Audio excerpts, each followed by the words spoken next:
Hollywood recap screen presenting Bloodshot. इस कहानी में हमें एक अमेरिकन सोल्जर को दिखाया जाता है जिसका नाम रे है। रे एक बहादुर आदमी होता है। इससे एक रेस्क्यू ऑपरेशन में भेजा जाता है जिसमें वो मिशन को बड़ी बहादुरी से कामयाब कर लेता है। रे अपने घर जाता है जहाँ पर वो अपनी पत्नी से मिलता है। वो दोनों घर से बाहर घूमने चले जाते हैं। रात को एक होटल में रुकते हैं। सुबह होते ही रे देखता है कि वहाँ पर उसकी पत्नी नहीं है। वहाँ पर उसकी पत्नी ने एक नोट छोड़ा होता है और लिखा होता है कि मैं सामान लेने के लिए कहीं बाहर जा रही हूँ। रे बाथरूम में जाता है और तभी उससे शक हो जाता है कि उसके घर में कोई और भी है। जब वो बाहर निकलता है तो उसे एक इंजेक्शन लगाकर बेहोश कर देते हैं। रे की जब आंख खुलती है तो उसके सामने एक आदमी होता है जिसका नाम एक्स होता है। एक्स अब रे से पूछता है कि हम जितने भी बंदी बनाते हैं उसके बारे में तुम्हें कैसे जानकारी मिलती है। रे कहता है कि मुझे कुछ भी नहीं मालूम और अब रे की पत्नी को उसके सामने लाते हैं और रे को एक्स कहता है कि अगर तुमने हमें नहीं बताया तो मैं तुम्हारी पत्नी को मार डालूंगा। रे अपनी पत्नी को मरता हुआ नहीं देखना चाहता। रे कहता है कि मुझे इस बारे में कुछ भी नहीं पता, हमें सिर्फ ऑर्डर्स मिलते हैं और उन ऑर्डर्स को हम फॉलो करते हैं। एक्स उसकी बात नहीं मानता और उसकी पत्नी को उसके सामने मार देता है जिससे रे को बहुत गुस्सा आता है। रे एक्स से कहता है कि अगर तू जिंदा रहना चाहता है तो मुझे मार दे, अगर मैं बच गया तो तुझे कोई नहीं बचा पाएगा। और इसके बाद एक्स उसे भी मार देता है। अगली सुबह एक बार फिर से रे की आंख खुलती है जहाँ पर वो एक लैब में होता है। उसकी बॉडी में कई सारी मशीन्स लगी होती हैं जिससे निकाल कर वो यहाँ से जाना चाहता है। पर तभी वहाँ पर केटी नाम की एक लड़की आती है। वो उसे कहती है कि हम तुम्हारे साथ हैं। अब यहाँ पर एक डॉक्टर आता है जो रे को बताता है कि तुम कोल्हापुर की एक लैब में हो जहाँ पर हम राइजिंग स्पिरिट टेक्नोलॉजीज पर काम करते हैं और तुम हमारे एक्सपेरिमेंट का सबसे कामयाब हिस्सा हो। हम उन सोल्जर्स के ऊपर एक्सपेरिमेंट करते हैं जो जंग में अपने हाथ पैर या किसी भी बॉडी के हिस्से को खो देते हैं, लेकिन आज से पहले हमें इतनी बड़ी कामयाबी नहीं मिली जितनी तुम्हारे साथ एक्सपेरिमेंट करके मिली है। रे को कुछ भी समझ नहीं आता। रे को लैब के दूसरे हिस्से में ले जाते हैं जहाँ पर एक सोल्जर रनिंग कर रहा होता है जिसका नाम जिमी है। डॉक्टर उसे बताता है कि वार में जिमी ने अपने दोनों पैर खो दिए थे, लेकिन मैंने टेक्नोलॉजी से उसे पूरी तरह से ठीक कर दिया। और केटी जिसे रे सबसे पहले मिला था वो पानी में एक बार डूब गई थी और उसके गले में सांस बंद हो गई थी, इसलिए मैंने उसके लिए एक डिवाइस बनाया जिससे वो सांस ले सकती है। वो किसी भी धुएं में जा सकती है जहाँ पर आम इंसान सांस नहीं ले सकते। रे कहता है कि इन सब से मुझे कुछ लेना देना नहीं है और तभी डॉक्टर उसके हाथ पर एक कट लगा देता है। अगले पल उसका जख्म ठीक होना शुरू हो जाता है। हमें दिखाया जाता है कि ये रे की बॉडी में उसके खून के साथ बायोमैकेनिकल ट्रांसमीटर्स अपने आप ही फ्लो करते हैं जिसकी वजह से उसकी बॉडी का कोई भी हिस्सा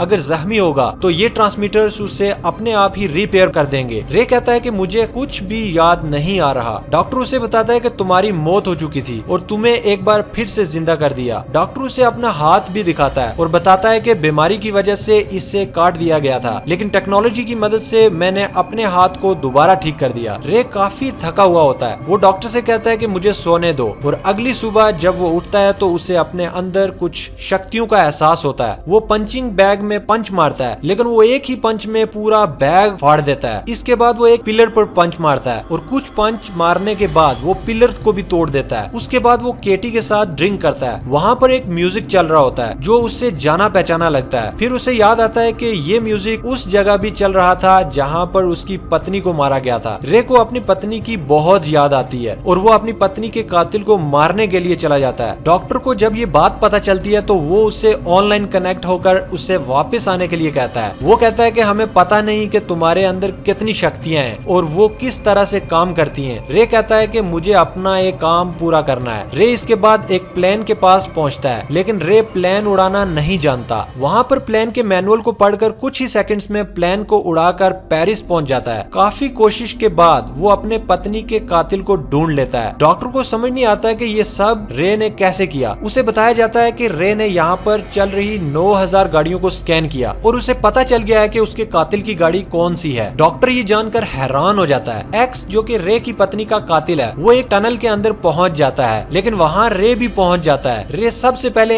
एक्स के सभी लोगों को मार देता है और इसके बाद एक्स तक पहुंच जाता है और रे एक्स को कहता है कि मैंने तुझे कहा था मुझे जान से मार देना, अगर मैं बच गया तो मैं तुझे नहीं छोड़ूंगा। रे अपनी पत्नी का बदला लेने के लिए एक्स को मौत के घाट उतार देता है। अब यहाँ पर केटी और उसके साथी आ जाते हैं जिनके ऊपर इसी तरह के एक्सपेरिमेंट किए गए थे। वो रे से कहते हैं कि हमें यहाँ के सारे सबूत मिटा देने होंगे वरना पुलिस को इसके बारे में पता चल जाएगा। रे बहुत थका हुआ होता है। केटी रे को बताती है कि तुम्हारे ट्रांसमीटर्स चेंज करने का टाइम आ गया है क्योंकि तुमने उनकी एनर्जी को यूज कर लिया है। उसके बाद उसे लैब में लाकर उसके ट्रांसमीटर्स को चेंज कर दिया जाता है और तभी वहाँ पर जिमी आता है और रे को कहता है कि इन सब के पीछे मेरा हाथ था, मैंने ही ये पूरी की पूरी प्लानिंग की थी। मुझे तुझे परेशान करने में, सताने में बहुत मजा आता है। और यहाँ पर हमें पता चलता है कि रे के दिमाग में बार बार नई यादें, नए ख्याल डाले जाते हैं और वो उसके लिए एक मिशन बन जाते हैं और अपने मिशन के मुताबिक वो अलग अलग लोगों को मारता रहता है। जो उसने अपना आखिरी मिशन पूरा किया है जिसमें उसने एक्स को मारा था जो कि उसकी पत्नी का कातिल था, वो मिशन भी उसके दिमाग में डाला गया था। यहाँ पर ये पता चलता है कि यहाँ एक्स कोई क्रिमिनल या कातिल नहीं था। ये सारी की सारी यादें रे के दिमाग में डाली गई थी ताकि वो एक्स को मार दे। रे को बनाने वाला जो डॉक्टर होता है, एक्स उसी के साथ काम करने वाला एक डॉक्टर था। इससे पहले भी रे ने 3 लोगों को मारा था। वो सब के सब डॉक्टर के साथ काम करने वाले इसी मिशन में थे। डॉक्टर नहीं चाहता कि इस टेक्नोलॉजी के बारे में किसी और को भी पता चले। वो नहीं चाहता कि गवर्नमेंट को इस टेक्नोलॉजी का पता चले क्योंकि वो इस टेक्नोलॉजी को रे को अपने तरीके से इस्तेमाल करना चाहता है। और अब रे के दिमाग में एक और मिशन डाला जाता है। इस मिशन में निक को मारने के लिए रे को भेजा जाता है। वो भी एक डॉक्टर है और वो भी डॉक्टर के साथ इसी प्रोजेक्ट में शामिल था, इसीलिए रे उससे मारने के लिए पहुंच जाता है। निक को पहले ही पता चल जाता है निक के साथ एक प्रोग्रामर होता है जिसका नाम विगन्स है। निक विगन्स को कहता है कि तुम यहाँ से चले जाओ। विगन्स को वहाँ से जाना पड़ता है और अब रे उस तक पहुँच जाता है और उससे पहले कि रे उसे मारता, रिमोट का बटन दबाकर निक बम को ब्लास्ट कर देता है जिससे पूरे शहर की इलेक्ट्रिसिटी चली जाती है। सारे सर्वर्स ऑफ हो जाते हैं। रे जिस सर्वर से कनेक्टेड होता है अब वो भी काम करना बंद कर गया है, इसीलिए डॉक्टर की रेंज से रे बाहर निकल चुका है। डॉक्टर अब रे को कंट्रोल नहीं कर पा रहा होता। इस बात से डॉक्टर बहुत परेशान होता है। रे को जब होश आता है तो उसके सामने विगन्स होता है, वही प्रोग्रामर जो कभी निक के लिए काम किया करता था। निक की मौत हो चुकी होती है। अब रे विगन्स के पास है। विगन्स रे को बताता है कि डॉक्टर तुझे अपने मतलब के लिए इस्तेमाल कर रहा है। जब भी किसी मिशन को पूरा करते हैं इसके बाद तुम्हारे दिमाग से सारी मेमोरीज को डिलीट करके उसमें नई मेमोरीज को डाल दिया जाता है और तुम अलग अलग लोगों को अलग अलग मिशन के हिसाब से मारते हो। उसके बाद रे को भी अपनी कुछ पुरानी यादें आती हैं। उससे याद आता है कि उसने बार बार अपनी पत्नी के अलग अलग कातिल को मारा था। अब रे समझ जाता है कि डॉक्टर मुझे इस्तेमाल कर रहा था। रे को अब पूरा यकीन हो जाता है कि उसकी पत्नी अब भी जिंदा है। उसकी पत्नी की मौत की याद सिर्फ उसके दिमाग में डाली गई थी। अब वो अपनी पत्नी के पास जाना चाहता है, उसे मिलना चाहता है। विगन्स रे को समझाता है और कहता है कि किसी भी ऑटोमेटिक कार को इस्तेमाल मत करना वरना डॉक्टर को पता चल जाएगा कि तुम कौन सी जगह पर हो। और अब वो साधारण कार से अपनी पत्नी के पास अपने घर पर पहुंच जाता है जहां पर सच में उसकी पत्नी जिंदा होती है, जिसे देखकर वो बहुत खुश होता है। उसकी पत्नी उसे देखकर खुश नहीं बल्कि हैरान हो जाती है। वो कहती है कि तुम मुझे खुद छोड़कर गए थे। रे हैरान होकर पूछता है कि मैं तुम्हें कब छोड़कर गया था। वो कहती है कि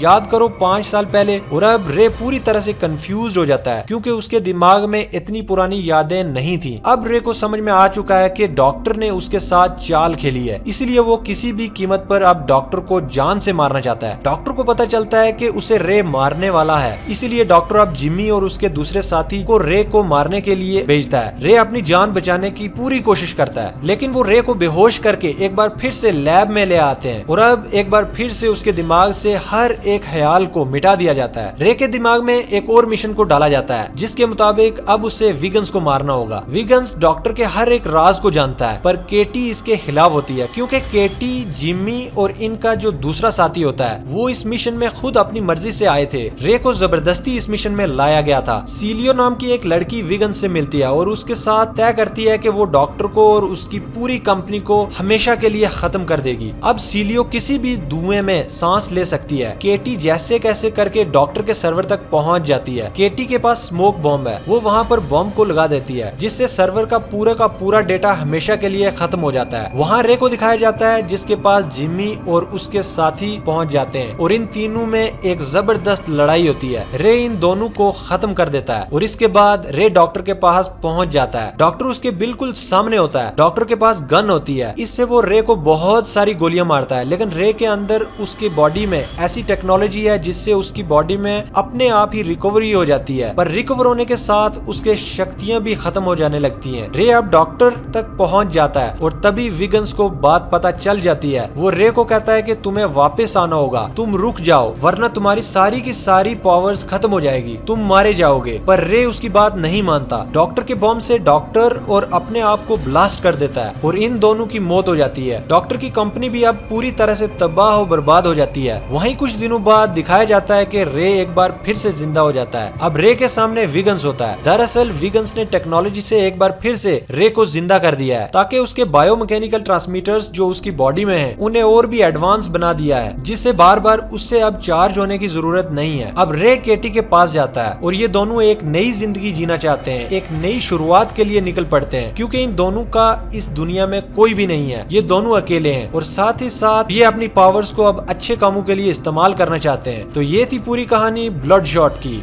उम्मीद करते हैं कि ये कहानी आपको पसंद आई होगी।